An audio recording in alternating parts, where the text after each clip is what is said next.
جو اخروی فائدے ہیں ان میں پہلی تو چیز ہے کہ نامہ اعمال اس کا بہت مختصر ہوگا، یعنی برائیوں کا کوئی ایسا خاص اس کو پریشانی کا سامنا نہیں کرنا پڑے گا۔ اس کے علاوہ دوسری چیز یہ ہے کہ میزان عمل اس کا بھاری ہو جائے گا،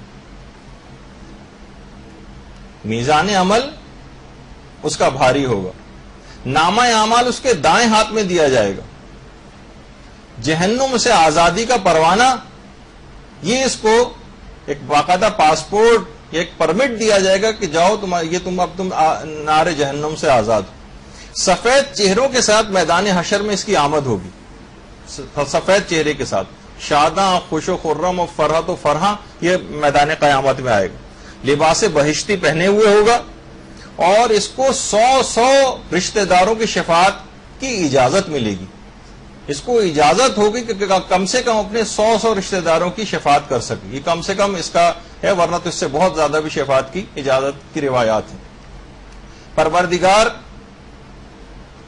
ان کے اوپر اپنا نظر کرم جو ہے وہ ڈالے گا، نظر رحمت ان پر ہوگی، جنت کے جو تاج ہیں، جنت کے تاج وہ ان کے سروں پر سجائے جائیں گے، اور یہ بلا حساب جنت میں داخل ہو جائیں گے۔ یہ 10 جو ہیں اخروی فائدے ہیں جو روایت کے اندر بتائے گئے،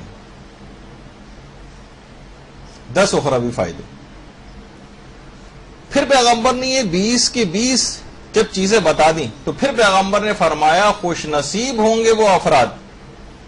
کہ جو لوگ میری ذریت کی محبت سے سرشار ہوں گے، خوش نصیب ہیں وہ۔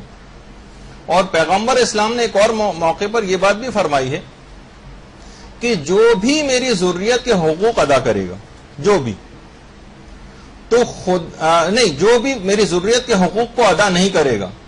خدا ان کے دل سے بصیرت کو نکال لے گا اور عقل کی دولت کو ان سے چھین لے گا۔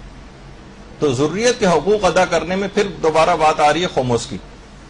کہ جو خمس نہیں نکالتا وہ گویا ان کی ذریت کے حقوق بھی ادا نہیں کر رہا ہے، پروردگار اس کے دل سے دین کی بصیرت کو نکال لے گا اور عقل کی دولت کو اس سے چھین لے گا۔ اب وہ گناہوں میں، جب عقل ہی نہیں ہوتی تو انسان بہت زیادہ گناہوں میں مبتلا ہوتا ہے، کیونکہ کوئی بے عقل آدمی ہی گناہ کرتا ہے۔ برحمتك يا أرحم الراحمين